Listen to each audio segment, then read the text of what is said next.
et merci d'être venu. Moi, je m'appelle Dignité Bouiza et je suis la directrice nationale de Chimia Mazingira. Et vous avez vu le nom sur les invitations que vous avez reçues. Mais avant que nous continuions, je pense peut-être que mes collègues vont se présenter et vous présenter et puis on commence directement. Oui, moi c'est M. Florent Zama, le directeur provincial du bureau d'études de Chimia Mazingira. Nous couvrons la province de l'Ituri, Bazolé et Otulé. Bonjour. Je m'appelle Takirabo Bahati Joël. Je suis un expert en agronome au niveau du bureau d'études de chimie à Mazingira. Pour le compte de la division provinciale de l'environnement. Oui, moi c'est le président provincial de la FENAFEC de l'Ituri. Bienvenue, président. Merci. Salut. Ok, moi c'est Roger Tassima, commissaire principal, porte-parole de la police, mais ici je représente le commissaire provincial de la protection complexe. Bienvenue. Ok. Martine Oudaga, experte à l'Agence congolaise de l'environnement. Bonjour tout le monde. Bonjour. Moi c'est Freddy Oupa, journaliste à Canal Révélation. Bienvenue. Moi, c'est Annie Wenge. Je représente l'organisation des femmes juristes. Moi, c'est Liliane Lassou, je représente les maires de la ville.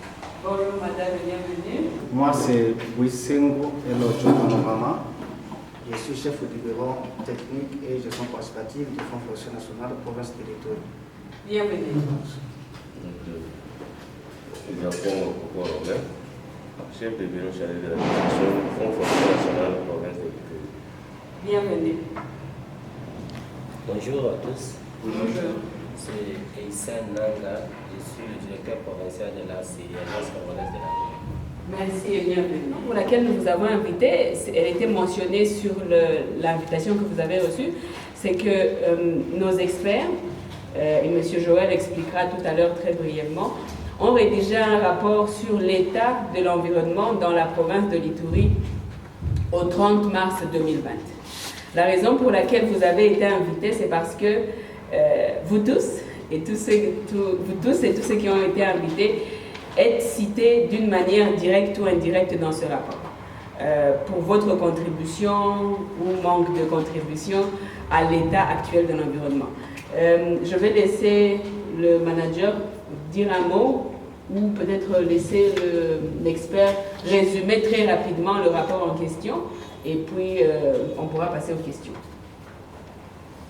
Ok, du coup, le bureau d'études de chimie à Mazingira, je crois qu'on a déjà été avec la plupart d'entre vous dans plusieurs colloques ou ateliers.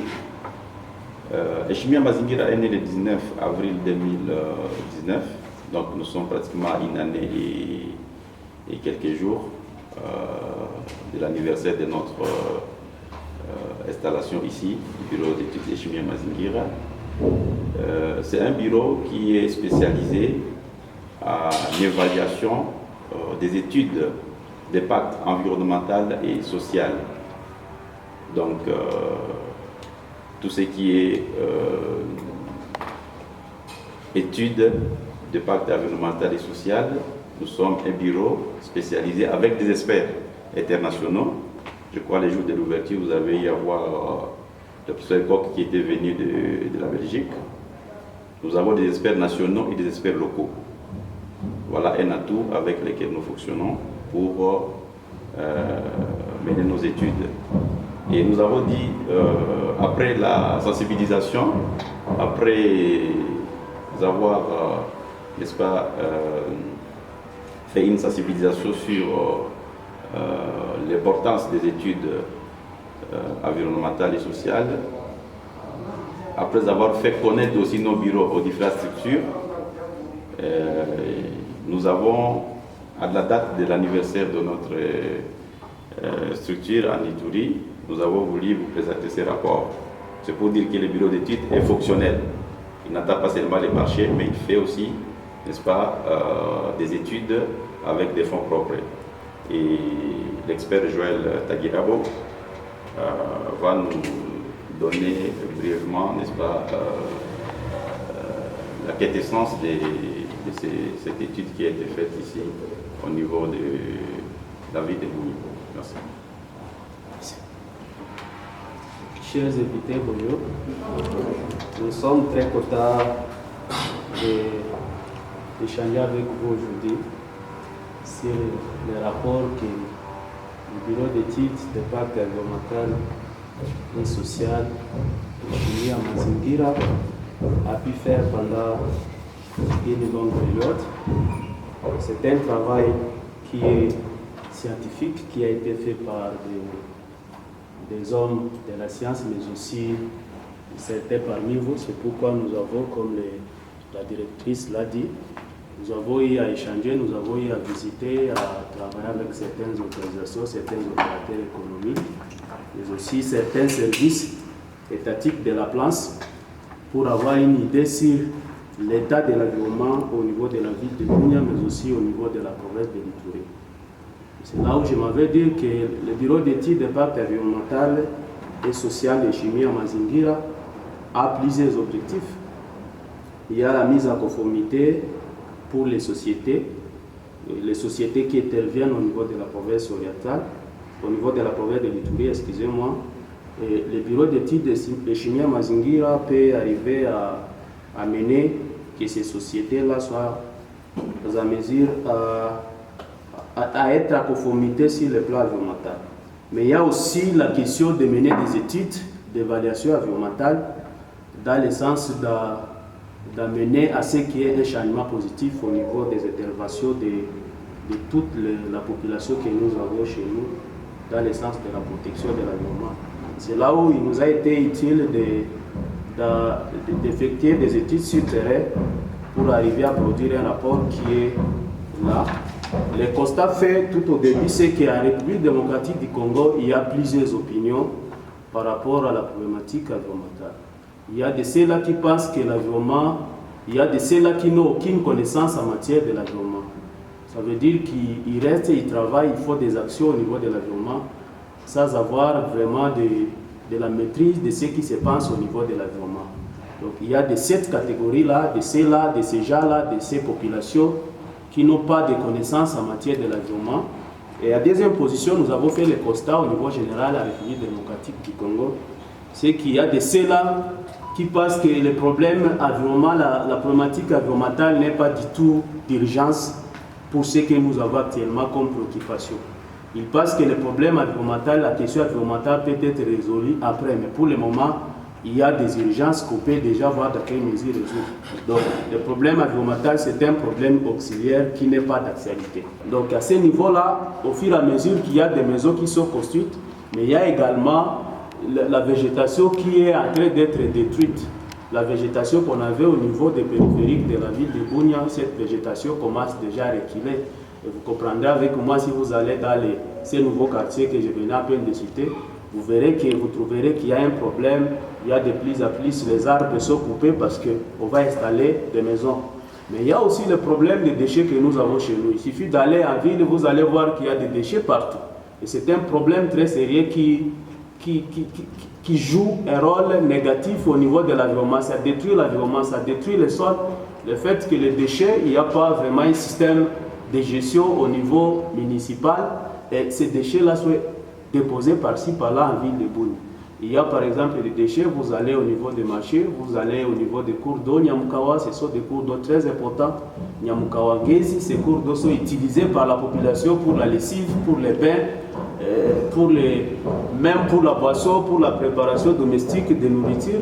Ces cours d'eau sont déjà pollués avec les déchets que nous produisons tous les jours. Surtout les déchets plastiques, il y en a partout en ville de Bunia. Et il y a des déchetteries par-ci, par-là, même dans les cimetières, au niveau des marchés, au niveau des cours d'eau. Ces déchetteries-là, là où on dépose les déchets, il n'y a pas de mesure de gestion de ces déchets-là. Et ces déchets-là sont entassés par-ci, par-là, et ça constitue un problème sur le plan sanitaire. Je l'ai dit, il y a des cours d'eau qui sont utilisés par la population pour la consommation. Avec l'étude que nous avons menée, nous avons estimé, nous avons trouvé que sur le terrain, il y a pas moins de 23 stations d'essence qui sont fonctionnelles au niveau de la ville de Bunia, surtout sur la rue principale de Délai jusqu'au pôle Okoto, pas moins de 23 stations. Et ces stations-là constituent un problème très sérieux, une bombe à retardement pour la population, s'il n'y a pas de mesures vraiment préventives dans le sens d'éviter des dégâts qui peuvent arriver. Ni n'ignore qu'il y a eu déjà des problèmes, par exemple, d'incendie des maisons, des bâtiments à Ville de Bunia à cause des problèmes de court-circuit. Mais s'il s'avérait que, par exemple, il y a une station qui connaît l'incendie à Ville de Bunia avec plusieurs stations qu'on a ici, ça veut dire qu'il y aura vraiment une catastrophe de problèmes d'incendie à Ville de Bunia. Il n'y a pas que des stations d'essence, mais il y a des Kadhafi partout à Ville de Bunia. Et même dans nos maisons, nous avons de l'essence dans les véhicules, dans les, je ne sais pas, dans les motos, et ça constitue vraiment une bombe à retardement pour la ville. Malheureusement, ces stations-là ont été installées sans même qu'il y ait des études d'impact environnemental en avance. C'est vrai qu'ils sont passés au niveau des services étatiques, mais allez-y leur poser la question, est-ce qu'il y a eu des études d'impact environnemental avant même qu'il y ait implantation, installation de ces stations d'essence? Je ne pense pas. Je pense que l'Agence congolaise de l'environnement est là et il y a des questions en tout cas qu'on peut poser au niveau de ces opérateurs économiques, mais ils ont eu des permis d'exploitation, mais ça qui est des études d'impact environnemental dans le sens de voir comment on peut réduire les risques, par exemple, de la catastrophe quand il y a des cas d'incendie, parce qu'il y a toujours l'adage qui dit que les risques zéro n'existent pas. À part ça, au niveau de la ville de Bunia, il y a beaucoup d'autres problèmes avec la MONUSCO. Il suffit d'aller ici au niveau du quartier général de la MONUSCO. Vous comprendrez avec moi combien de fois il y a les problèmes de déchets là-bas. Il y a les eaux usées qui sont canalisées vers les cours d'eau. Allez-y voir au niveau de Kandoromo. Il y a des eaux usées, l'eau qui vient de la MONUSCO qui est canalisée vers Opachi, vers les villageois. Allez-y au niveau des bases à l'aéroport de la MONUSCO, vous comprendrez avec moi qu'il y a un problème très sérieux de ces déchets liquides qui proviennent de ces saletés qui proviennent de la MONUSCO. Mais en même temps, il y a aussi le problème avec la MONUSCO. Ils sont ici, ça fait des années, ils travaillent pour la paix, la pacification, le développement en Ituri. Il n'y a pas que la MONUSCO, il y a aussi d'autres organisations internationales. Mais ici, pour la MONUSCO, c'est que les matières fécales et les caca qu'ils produisent, excusez-moi d'employer ce terme, les matières fécales qu'ils produisent, il y a des fosses septiques qu'ils ont créés vers Wapara. Et ces fosses septiques, avec un aménagement qui n'est pas bien fait, parce qu'il n'y a pas eu d'études d'impact environnemental en amont pour savoir où est-ce qu'on peut avoir des décharges pour tout ce qui se passe à Ville de Bunia. J'ai parlé de l'augmentation, la croissance démographique, l'augmentation, l'expansion de la ville. Mais est-ce qu'il y a des études dans le sens des plans d'aménagement de la ville? Ça n'a jamais été fait. À part ça, au niveau de la province de l'Ituri, il y a beaucoup d'autres choses.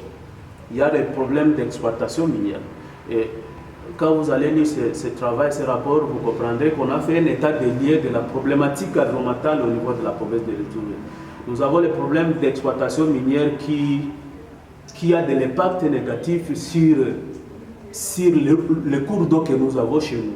Il y a par exemple le cours d'eau, la rivière Chari, qui vient du côté de Mungwalu, mais toutes ces carrières minières qui sont exploitées par-ci, par-là, les gens qui font l'exploitation artisanale, mais il y a aussi certains individus étrangers même qui font une exploitation industrielle dans ces cours d'eau-là, et à la fin des comptes, avec un système à ciel ouvert qui ne respecte même pas les normes environnementales, on aboutit à la pollution des cours d'eau avec des produits chimiques qu'on n'a jamais identifiés.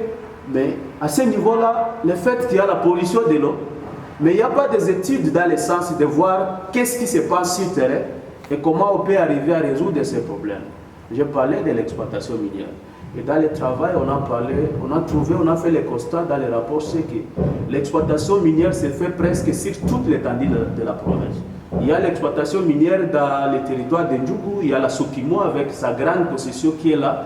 Et aujourd'hui, la Sokimo entretient, initie des partenariats avec les autres coopératives qu'on ne connaît pas, entre guillemets, mais ces coopératives viennent s'installer chez nous et font l'exploitation de l'or sans vraiment des mesures environnementales qui respectent les normes environnementales. Excusez-moi de la répétition. Il y a l'exploitation au niveau du territoire de Mambasa. Vous imaginez, la forêt de Mambasa, c'est une forêt qui joue un rôle important dans le sens de lutter contre les changements climatiques, les poumons du monde, n'est-ce pas?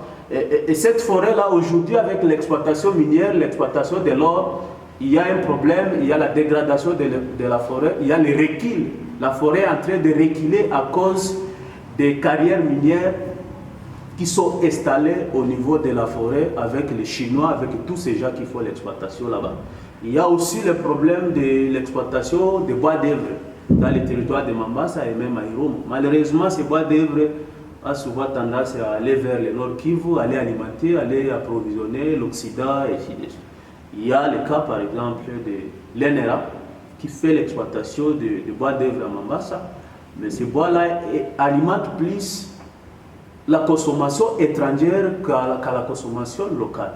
Et vous comprendrez avec moi que ces populations forestières, par exemple les pygmées, et nous tous ici, nous devrions avoir une part de bénéfices par rapport à la forêt qui est exploitée par tous ces gens-là.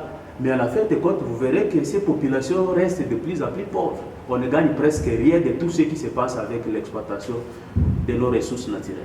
C'est là où je vais dire que ce rapport est très important, très riche, qui a beaucoup d'éléments sur le plan état des lieux de la problématique environnementale en République démocratique du Congo, et principalement au niveau de la forêt de l'Ituri. Et ce rapport a comme objectif de former les décideurs que vous êtes, dans le sens d'attirer l'attention de tout le monde, tous ces opérateurs économiques, tous ces services étatiques, les agences des Nations Unies qui interviennent sur le terrain et qui font de grands projets dans le domaine humanitaire d'urgence, mais actuellement il y a de grands projets dans le domaine de développement durable. Et ces projets-là sont initiés sur le terrain. Est-ce qu'il y a eu des études d'impact environnemental? Nombreux de ces projets-là n'ont pas eu d'études d'impact environnemental. Or, la Constitution, la loi congolaise l'exige bien. Avant d'initier un projet de développement sur le terrain, on devrait normalement avoir des études, des évaluations environnementales dans le sens de voir dans quelle mesure, qu'est-ce qui peut être fait dans le sens de réduire considérablement l'impact négatif sur l'environnement. Mais aussi avoir une idée, qu'est-ce qui peut avoir comme bénéfice pour la société qui va bénéficier, qui sera même impactée par le projet. Mais c'est ce qui n'est pas fait dans la plupart des cas avec tous les projets qui sont initiés sur le terrain. Et former, objectif de ces rapports, et former les décideurs, mais aussi interpeller, je dirais même amener ces opérateurs économiques à prendre conscience. Tous ces services, tous ces gens-là qui interviennent à travers des projets, des actions sur le terrain, qu'ils prennent conscience à initier chaque fois des projets d'évaluation environnementale dans le sens de contribuer à la protection de l'environnement, mais aussi de contribuer au bien-être de la société tout entière. Et c'est par là que je vais quand même m'arrêter pour dire que ce rapport contient beaucoup d'éléments. Ce rapport va brosser quelques éléments en matière de l'état de l'environnement en province de l'Ituri pour attirer l'attention de tout et chacun de nous. Je dis et je vous remercie. Merci Joël. En m'adressant à chacun de vous, en une phrase, ce que M. Joël dit, c'est que M. de l'ACE ne fait pas son travail en ne sensibilisant pas ses entreprises parce que est-ce que je sais que je suis une entreprise de la catégorie 1A ou 1B? Le FFN, pourquoi vous êtes concerné? Il y a eu beaucoup d'exemples ici en Ituri où des projets de reforestation sont financés par le PNUD ou par d'autres organisations. On plante des arbres dans une région A. Une année plus tard, 2 années plus tard, avant même que ces arbres ne soient grands, l'endroit est loti. On coupe ces arbres pour des raisons d'aménagement du territoire ou d'autres raisons. Pourquoi vous êtes invité? C'est pour que dans les activités de reboisement que vous allez mener plus tard, il y ait cette coordination pour éviter de perdre les efforts que vous faites de reboisement et aussi pour essayer de contrôler cet impact de déboisement. Nous avons parlé dans le rapport, par exemple, du cas du HCR qui a financé la coupe significative du bois dans le territoire de Djougou pour construire des abris pour les déplacer, ce qui est une très belle activité. Mais la question c'est, est-ce qu'on a reboisé? La mairie, pourquoi vous êtes invité? Vous êtes invité parce que l'Ituri est devenue une poubelle en voie de développement, si je peux dire ça. Vous passez dans toutes les ruelles, il y a des poubelles, il y a des des poubelles qui sont jetées sur les rues, il y a des poubelles qui sont brûlées dans les rues, dans les artères principales, et la mairie ne fait rien. En tout cas, rien de visible. Les journalistes, vous avez derrière la mairie, il y a l'association, les journalistes. Aujourd'hui, le président de la République a dit que nous devons inscrire l'environnement dans les axes importants pour la République. Mais qu'est-ce que les médias font? Combien d'émissions radio, télévisées, combien de sensibilisation est faite par vous, les médias, pour informer la population de ce que c'est que l'environnement? Parce qu'on parle tous de l'environnement, on parle des termes compliqués, écosystème, blablabla. Mais est-ce que les gens comprennent? Parce que quand nous avons rencontré certaines personnes, on leur a parlé de l'environnement, ils ont dit « Ah, vous aussi ». Il y a eu les droits de la femme, il y a eu les droits de l'enfant. Maintenant, vous voulez nous dire que même les arbres ont des droits. Donc, vous avez, les journalistes, un rôle important à jouer dans cette quête vers l'environnement. La police, pourquoi vous avez été invité? Le problème actuel, c'est un problème qui est causé par la police et par les instances judiciaires. Comment? Il y a des lois environnementales. Mais vous, la police, les institutions judiciaires, le parquet, le tribunal de paix, vous avez des officiers de police judiciaire qui devraient aller sur le terrain pour vérifier comment ces lois sont mises en application. Mais si vous ne le faites pas, le résultat, la conséquence, c'est ce que nous avons aujourd'hui, une poubelle en voie de développement. La FENAPEC, pourquoi vous avez été invité, Monsieur le Président? Vous allez remarquer dans le rapport, il y a une longue liste. Nous avons fait la liste de toutes les entreprises qui polluent l'environnement. C'est pour ça que nous voulions que vous soyez là, pour ne pas que vous disiez « nous ne comprenons pas ». Mais ces entreprises polluent tous les jours, et vous le savez et vous le verrez dans le rapport, elles polluent l'environnement. Mais elles font partie du problème, mais le plus important, c'est que nous tous ici, nous faisons partie de la solution. Si nous choisissons de travailler ensemble, nous allons tous remédier aux problèmes environnementaux qu'il y a aujourd'hui, et l'environnement s'en portera mieux. Ça résume en termes concrets et individuels ce qui est contenu dans le rapport. Pour des raisons environnementales, le rapport il ressemble à ça. C'est un tout petit rapport de quelques pages, il n'est pas grand. Pour des raisons environnementales, nous n'avons pas imprimé beaucoup de copies parce que ce serait beaucoup de pages. Vous avez donné vos numéros à l'entrée, nous allons vous l'envoyer sur WhatsApp. Il est aussi disponible sur notre page Facebook. Notre page Facebook, c'est Heshimia Mazingira, comme le nom de notre bureau, celui qui est sur l'invitation. Vous pouvez le télécharger en PDF sur notre site internet qui est www.heshima.international. C'est écrit sur votre invitation. Donc vous pouvez télécharger le rapport et à moins que le manager ait quelque chose à ajouter, place aux questions. Vous avez quelque chose à ajouter? Voilà, on peut aller aux questions. S'il y a des questions, vous avez des questions? Des réactions, des commentaires? J'ai bien apprécié l'intervention de l'expert en environnement. Malheureusement, il n'a pas épinglé les pistes de solution par rapport à l'expansion. Pour le planning familial, on ne sait pas. Donc, je devrais juste demander quelles seraient les pistes de solution que vous aviez proposées dans votre rapport. Ok. Joël, vous répondez ou on prend une autre question? Il y a une autre question, un commentaire, une réaction? Pour moi, je peux dire ceci. Je pense que ces gens-là qui sont construits leur station dans la ville de Bunia, ils ont passé au niveau de l'environnement. Ils ont leur enquête commode et commode. Ils ont leur permis d'exploitation. Pourquoi l'environnement n'avait pas expliqué ça à ces gens? Oui. Et je dirais, on ne va pas arrêter l'expansion urbaine, on ne va pas interdire aux gens de ne pas construire, par exemple, la ville de Bunia. Le mieux serait d'élaborer ce qu'on appelle un plan d'aménagement urbanistique, ce qui n'a pas été fait jusque-là. Donc la mairie a comme travail, comme madame l'a dit, chacun de nous a sa responsabilité, sa part de responsabilité. Et ici, nous osons dire que nous disons que la mairie a comme responsabilité à travers tous ces services étatiques. Il y a les services de l'environnement et ainsi de suite, qui peuvent l'accompagner dans le sens d'élaborer un plan d'aménagement de la ville de Bunia. Très important pour voir où est-ce qu'on peut installer les décharges, où est-ce qu'on va installer les marchés, où est-ce qu'on installe ceci ou cela des choses. Donc, le plan urbanistique de la ville s'avère indispensable pour arriver à répondre à tous ces problèmes liés à l'expansion de la ville sur le plan démographique et tout ça. On attend toujours au bureau d'études de chimie à Mazingira. C'est un bureau, c'est une structure qui peut adhérer à FENAPEC comme à la FEC. Donc nous sommes dans le business.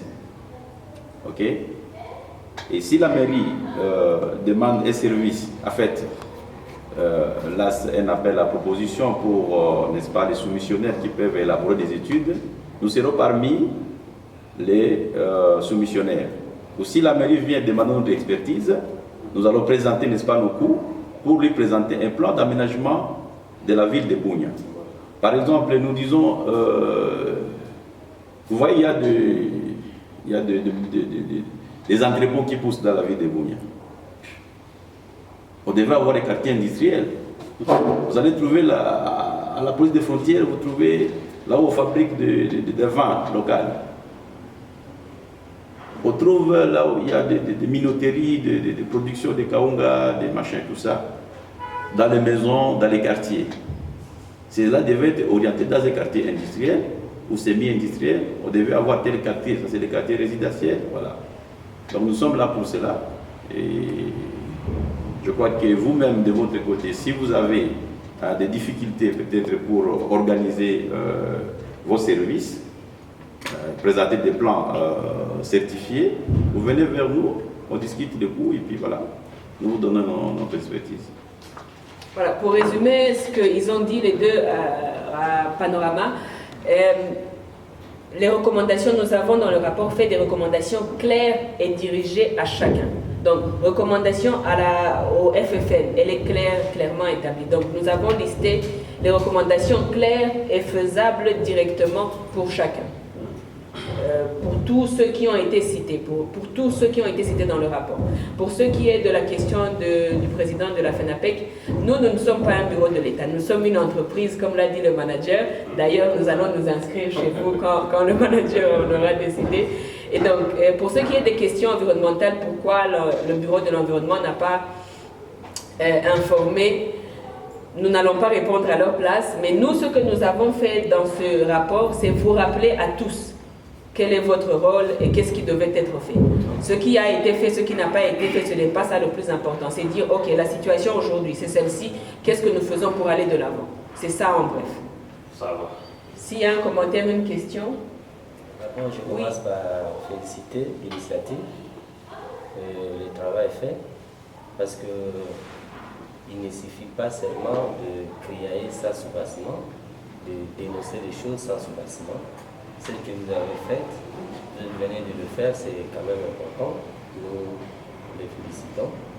Deuxièmement, je voulais chercher à savoir si vous devez nous dire quelle a été la méthodologie utilisée pour réaliser cette étude et atteindre les résultats que vous avez, ce que vous venez de publier aujourd'hui là.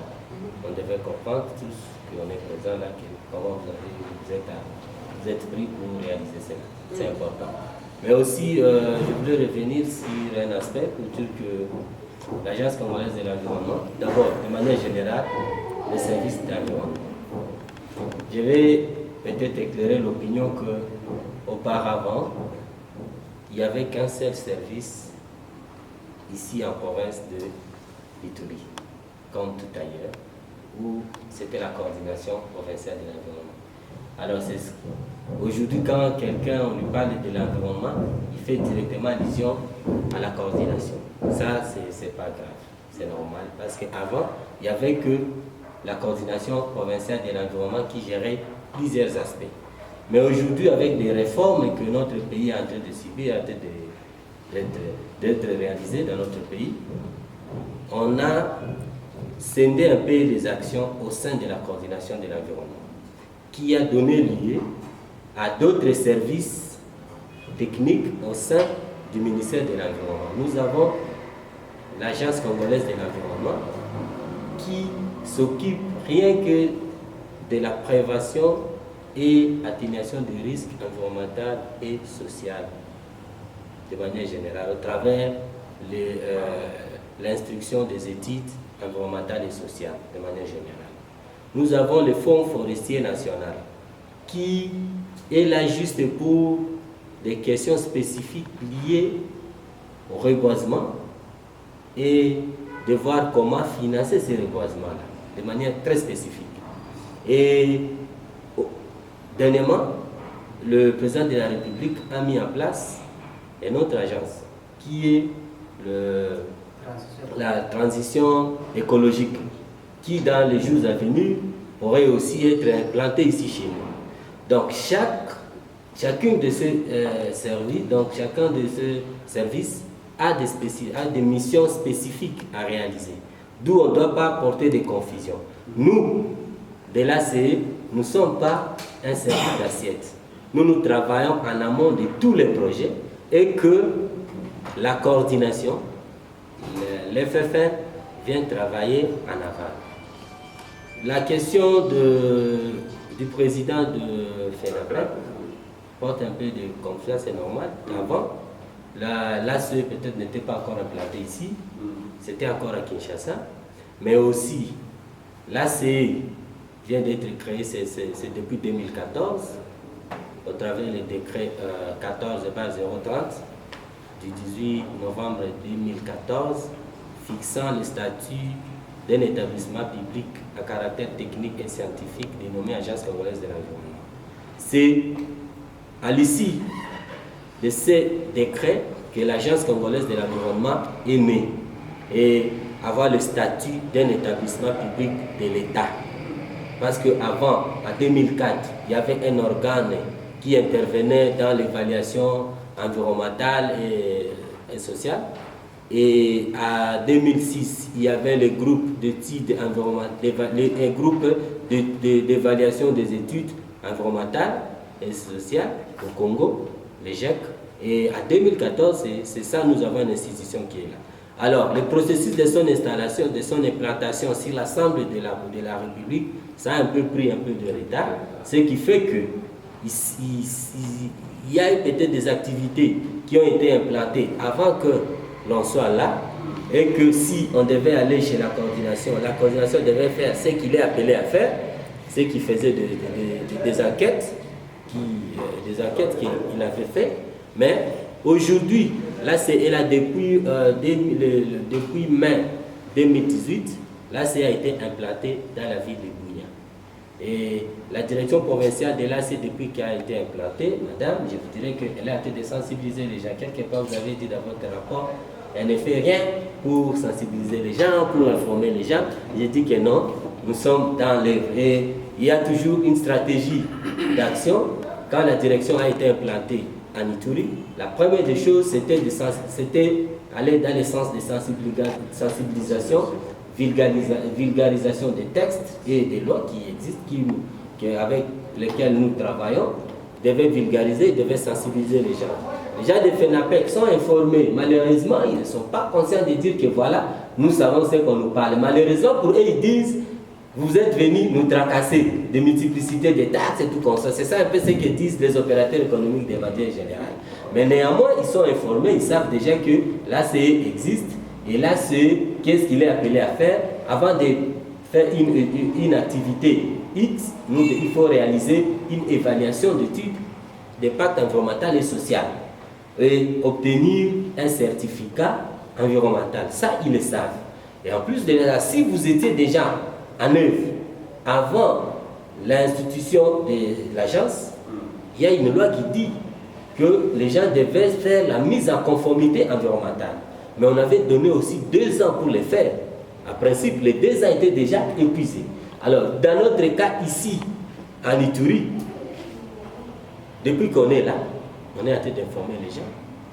Quelques personnes, ils se sont déjà lancés pour chercher à se mettre en conformité avec leur activité.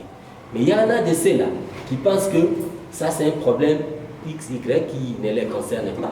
Alors qu'ils sont à la base des effets néfastes sur la santé humaine de la ville de Bunia et de la province en général, mais plus particulièrement de l'humanité. Si on parle aujourd'hui d'une pandémie qui est Covid-19, qui bloque toute activité, même ce que les opérateurs économiques sont en train de faire aujourd'hui, c'est bloqué, c'est à cause de... C'est parce que les gens, quelque part, ont manipulé au travers de leurs activités des choses sans tenir compte des aspects environnementaux. Ils n'ont pas pu bien évaluer et prendre des précautions. Et voilà ce que nous sommes. Et à travers ce qu'ils sont en train de faire, ça met en danger les vies humaines à Bunia, des populations de l'Ituri et de la RDC en général. Alors, il est question de prendre conscience à tous pour que nous puissions s'y mettre à se conformer à la loi. Merci. Merci beaucoup. Pardon? Ah oui, la question, oui, la question. Et il y a une autre question là-bas. Il y a une autre question, madame. Ce n'est pas une question, c'est un point de vue. Un commentaire, oui, s'il vous plaît. Personnellement, j'apprécie beaucoup le rapport que vous venez de nous présenter. Et c'est un rapport qui touche un peu toutes les structures et donc qui interpelle tout le monde. Personnellement, je trouve que c'est quelque chose à encourager. Pourquoi? Parce qu'il y a plusieurs structures qui existent, dont certaines sont représentées ici. Il y a un monsieur qui vient aussi de faire allusion à d'autres qui se sont créés ou qui sont en train d'être créés. Tout ça dans un contexte où il faut veiller sur l'environnement. Mais la réalité, c'est que, c'est mon point de vue, je finis par me dire finalement, il arrive un moment où toutes ces structures existent pour faire une rentrée économique, mais pas pour réellement travailler sur l'environnement. Parce que, comme par exemple la réaction de certains opérateurs économiques lorsqu'on leur parle de questions environnementales, ils pensent directement que c'est une question de taxes. C'est parce que justement, ces services, très souvent, ne viennent que pour récupérer de l'argent, pour la plupart des fois. Donc, eux, ils savent déjà que quand il y a un service de l'État, si on donne quelque chose, ils ne vont plus vous déranger, ils vont passer. Alors, quand on a cette conception-là, ça pose problème. Il faut arriver d'abord à leur faire comprendre la raison d'être et pourquoi maintenant il faudra payer les taxes. Peut-être qu'à la longue, ils vont finir par comprendre et commencer à se comporter d'une manière plus conforme à protéger l'environnement. Donc, c'était ça un peu mon point de vue. Merci beaucoup, madame. Oui, monsieur de la police. Oui, je tiens à vous remercier vraiment sincèrement. Moi, je pense du côté de la police, ce ne sont pas les taxes qui nous intéressent. C'est la loi qui nous intéresse. Et avant de passer à des arrestations, par exemple, à des répressions, disons mieux, nous sensibilisons aussi. Vous savez, la police a aussi plusieurs branches. Chez nous, nous avons par exemple la police de protection civile qui s'occupe de l'environnement. Et puis, j'ai suivi quelque part, aussi on a parlé de l'exploitation des mines, tout ça. Nous avons aussi une police des mines. Alors, tout à l'heure, je viens de vous remercier. Je vais demander à mon chef hiérarchique de contacter les responsables de ces différentes branches de la police pour venir puiser dans votre expertise et travailler comme il faut. Monsieur Romain, Fonds forestier national, une petite réaction. Vous savez, c'est l'environnement. Quand on parle de l'environnement durable, on parle de la nature, on parle de l'économie, on parle du social. Et quand on parle des services publics de l'État, ou d'une entreprise publique de l'État, c'est de rendre les arrêtés en argent. Vous, c'est purement la science. Alors, comment est-ce qu'on peut chercher à marier cette science avec la recherche de renflouer la caisse de l'État? Oui, je vais par là saluer d'abord votre expertise. Je sais que votre rapport va nécessairement nous aider, peut-être nous de la coordination forestière de l'environnement. Je vais aussi peut-être dire au directeur de la CE, je sais déjà qu'il y a une collaboration comme ça, il y a déjà des dossiers comme ça renvoyés dans leur bureau. Nous réitérons sur notre collaboration avec vous pour vous aider. Je crois, à la longue, ici il y a un problème, on va toujours faire recours à votre expertise pour, n'est-ce pas, essayer de résoudre certains problèmes. Je vous remercie. Merci beaucoup. Il y a une loi il y a des lois pour la protection de l'environnement. Et pour rafler les caisses de l'État, il faut le faire en respectant ces lois-là. Je creuse un puits d'eau, en fait, je suis creuseur de l'or artisanal. J'ai mon permis d'exploitation, mais je présentais un plan de gestion environnementale. Ça signifie, quand il n'y aura plus de l'or là-bas, quand je quitte, je dois rembler des trous et planter un arbre.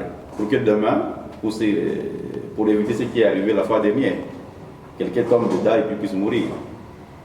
Donc, je ne comprendrai pas que vous êtes chef dans votre domaine et que vous acceptez que des cas comme ça arrivent dans votre secteur. Ça, c'est de façon un peu vulgaire. Mais le bureau d'études de chimie à Mazingira a déjà travaillé sur cela. C'est le confinement qui nous bloque un peu pour présenter aussi ces fascicules-là.